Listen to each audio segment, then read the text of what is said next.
Hello students, how are you? I hope you are all doing well. I am Rakhi from Government Senior Secondary School Sangowal, Ludhiana.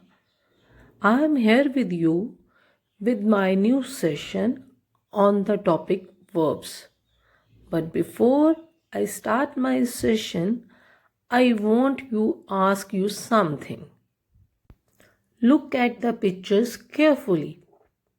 What do you see in these pictures? What is the boy doing in this picture? What is the girl doing? Yes, you are right, students. The boy is eating. The girl is singing. Now let us look at another pictures. What is the boy doing? What are the children doing in this picture? Yes, you are again right. The boy is running. The children are jumping in this picture. Students, so the words eating, jumping, running, singing, all the words which are shown in picture, the words are verbs. Verbs are the action words in a sentence. These words describe what a subject is doing. So, these words are also called action words. Verbs are the main part of a sentence or phrase. See, here we have given you some words like give, throw, look, cook, climb. All these words are showing a subject is doing a action. In fact, without a verb, full thoughts cannot be conveyed properly. Verbs are the doing words because they signify that part of a sentence which explains the action is taking place. Verbs, along with nouns, are the main part of a sentence or a phrase. To understand this better, let us read the following sentences and look at the underlined words. She reads book. Ram eats apple. Tina writes a letter. Bob is swimming. Students, in above sentences, all the underlined verbs reads, eats, writes, and swimming show that an action is going on in above sentences. These words are showing that a subject is doing something. Let us watch some more action words which we use in our daily life. Swim. Jump. Jump. Walk. Walk. Run.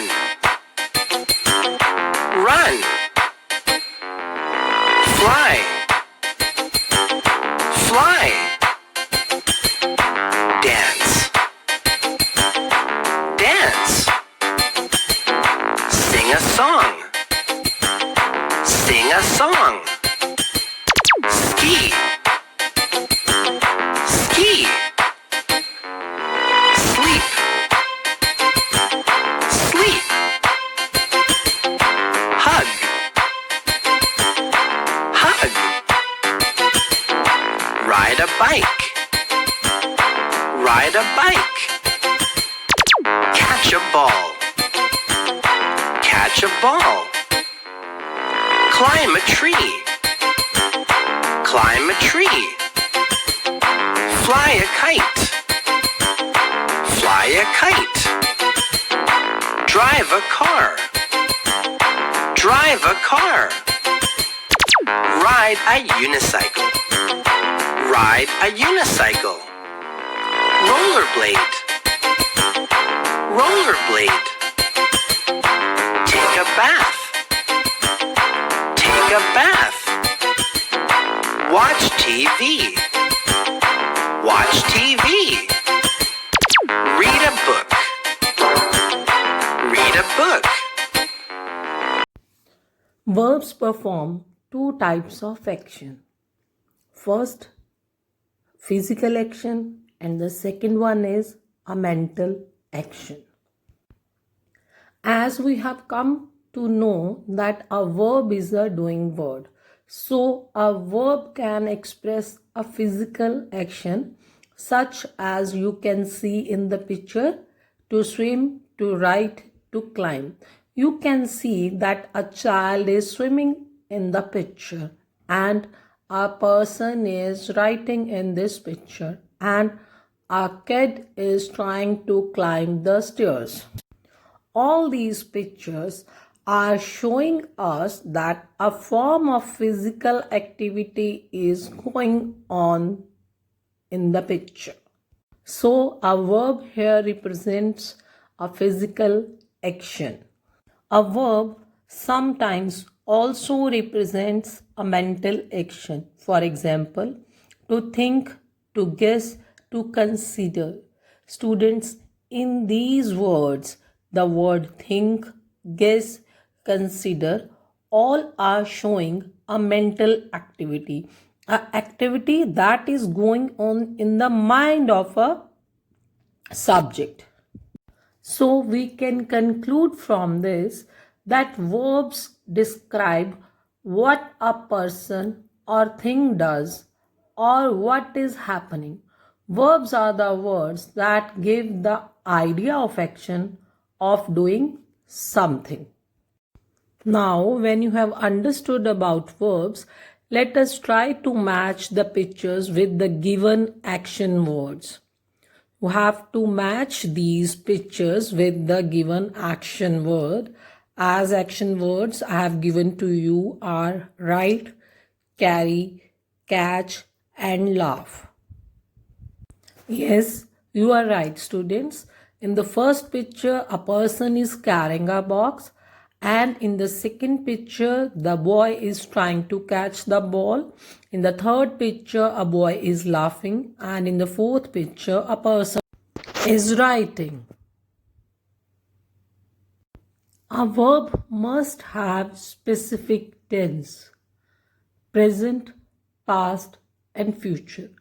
Present tense indicates that an action is being carried out at that moment.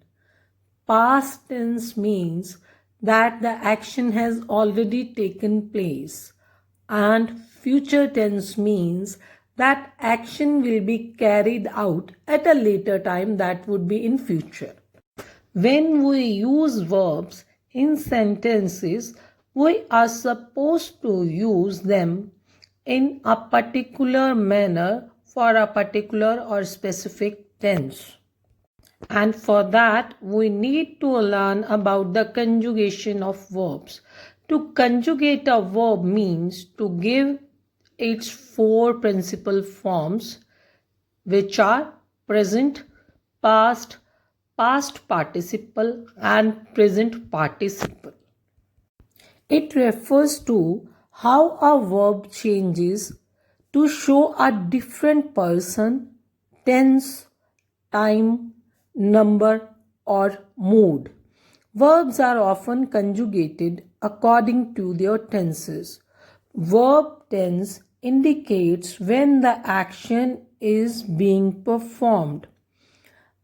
For example, in future, in past, or in present.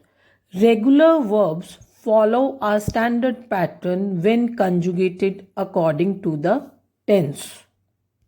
See here, we are giving you a list of some commonly used verbs and how to conjugate them.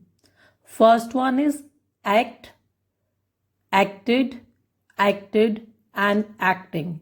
In this verb, act is being used in present tense, acted in past, acted in past participle, the sentences in which we use have, has, or had, and present participle, that is acting. These words like acting, baking are used with the helping verb is MR, which we have already discussed. Bake, baked, baking. Buy, bought, bought, buying. Bring, brought, brought, bringing. Run, ran, run, running. Send, sent, sent, sending. Help, helped, helped, helping. Sit, sat, sat, sitting. Give, gave, given, giving. Eat, ate, eaten, eating. Cry, cried, cried, crying. Students, let us now do an activity related to conjugation of verbs. You are supposed to fill the missing parts of verbs in the given columns. As you can see on your screen,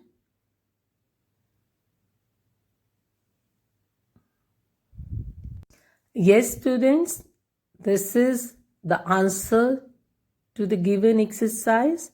Buy, bought, bought, buying. You must have observed that bought, bought, both past and past participle of the word buy was missing in the given column.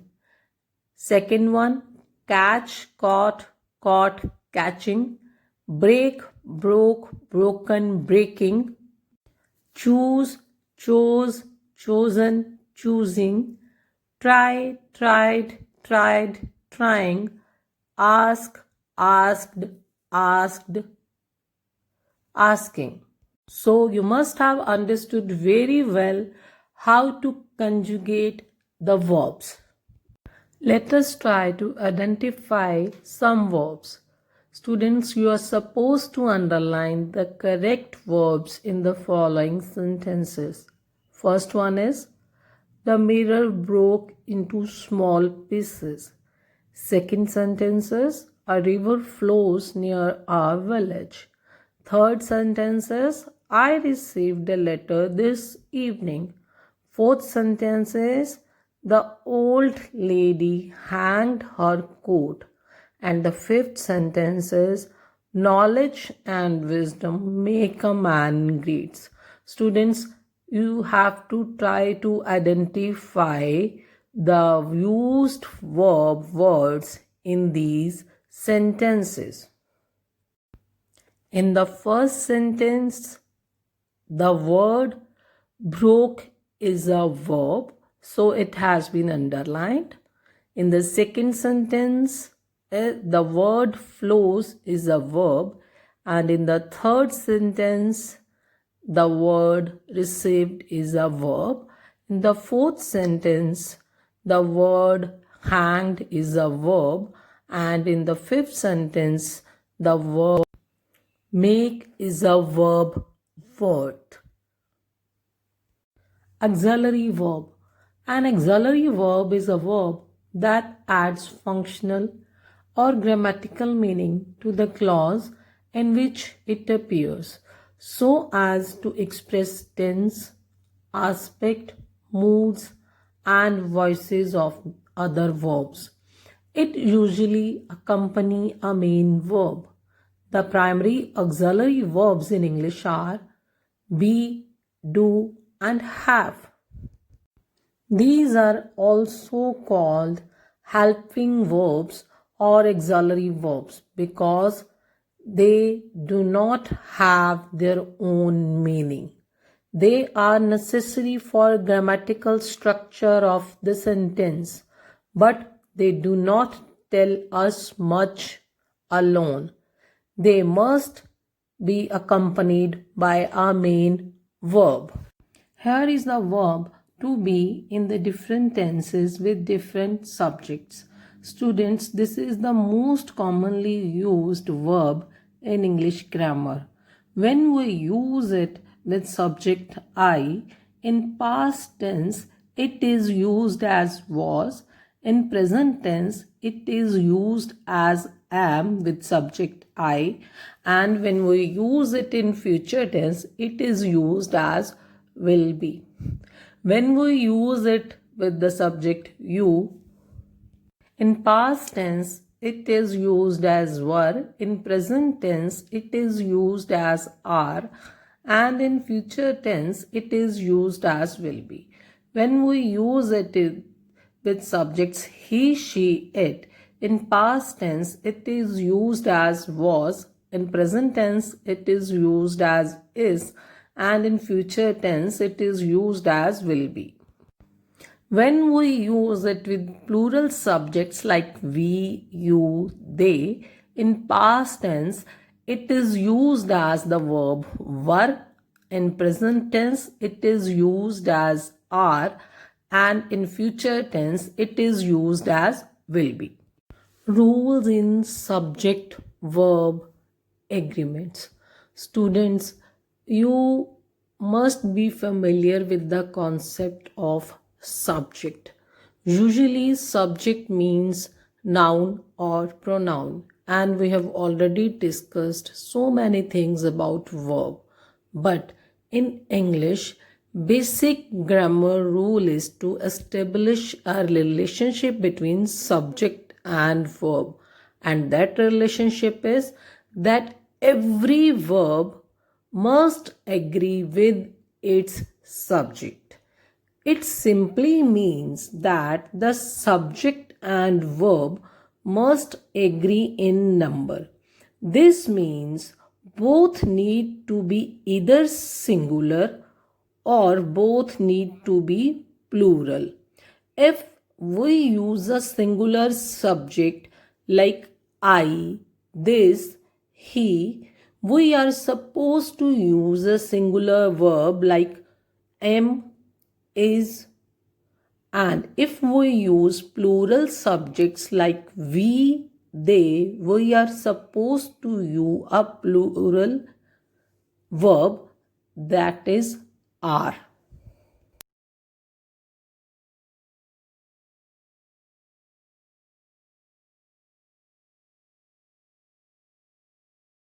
See, there are few sentences given to explain the concept. First sentence is my friend and his mother are in town. Students, in this sentence, two subjects are joined by and the verb is plural, because when we talk about my friend and his mother, then subject becomes plural. In the second sentence, my aunt or my uncle is arriving today. Again, we are having two subjects, but here is the difference. When we have separated them with word or, it means either my aunt or my uncle is arriving today. Only one subject from the given two subjects would be arriving. And in the last sentence, see, red beans and rice is my favorite dish. We have here two different subjects, red beans and rice, but we have used a singular verb because both the subjects are making a singular dish. Students, let us do some exercises to understand verbs better. Here you have been given two options for each of the sentence. You have to choose the correct option of the verb according to the sentence. My first sentence is a large number of teachers. Options are is, are absent today. Second one is each boy has gone for picnic. Third sentence is this news is totally false. Fourth sentence is why does do he come to your house? Fifth sentence is the birds is are chirping. Sixth sentence is Ram will go went to the market.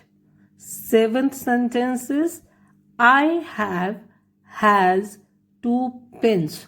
Students, you have to pick the correct option of the verb according to the given subject, as we have already discussed about.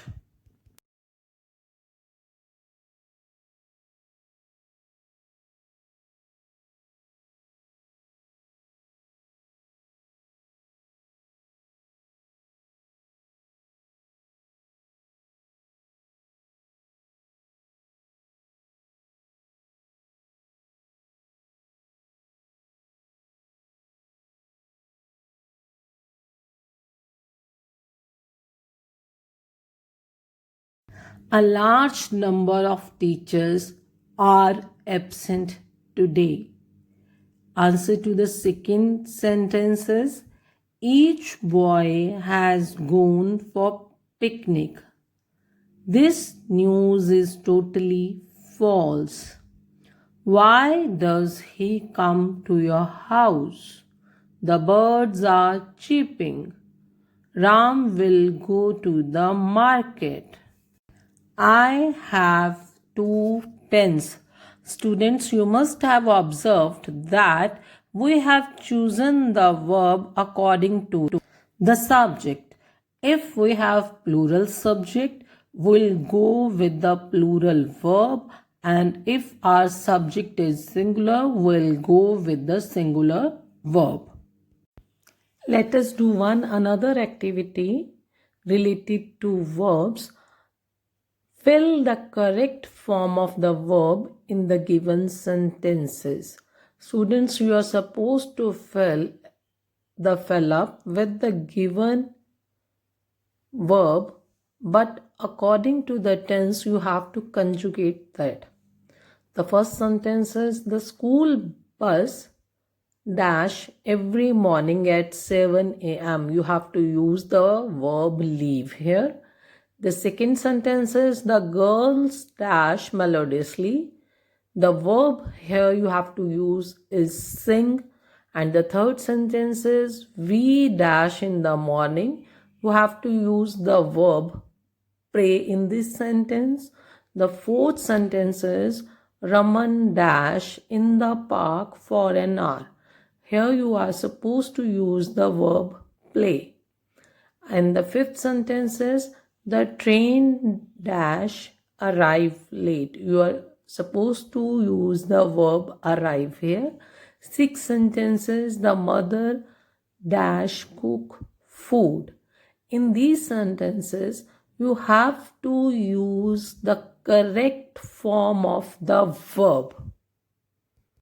Students, here in the first sentence, we have used the past participle of the verb leave, that is left. In the second sentence, we have used the present participle of the verb sing with the auxiliary verb are. In the third sentence, we have used the present form of the verb pray. In the fourth sentence, we have used the past participle of the verb play, that is played, along with the auxiliary verb has. In the fifth sentence, we have used the past of the verb arrive, that is arrived. In the sixth sentence, we have used the past tense of the verb cook, that is cooked. So see, we have to conjugate the verbs according to the tenses we have used. Students, let us quickly revise whatever we have learned in our today's session. We have learned about verbs. Verbs are the words which denote actions. The actions done by verb may be a physical action, a mental action, a state of being. Without a verb, we cannot make a meaningful sentence because they constitute the main part of a sentence. They describe what a subject is doing in the sentence. We use verb according to tense and time in which action is happening. Verbs should be used according to the tense and the time, whether the action is happening in present tense or in past tense or in the future tense. Verbs should be used according to the subject. We are supposed to use subject which must agree with a verb in numbers. Now it is time for homework. Students, we are giving you some pictures along with the action words. You are supposed to make sentences with the help of pictures and the action words given in these pictures. As we have action words like draw, hop, jump, read, write, dance, dive, and swim. These action words you have to use in sentence. Students, I hope you must have enjoyed this session. Until we meet the next time, have a good day. Bye bye.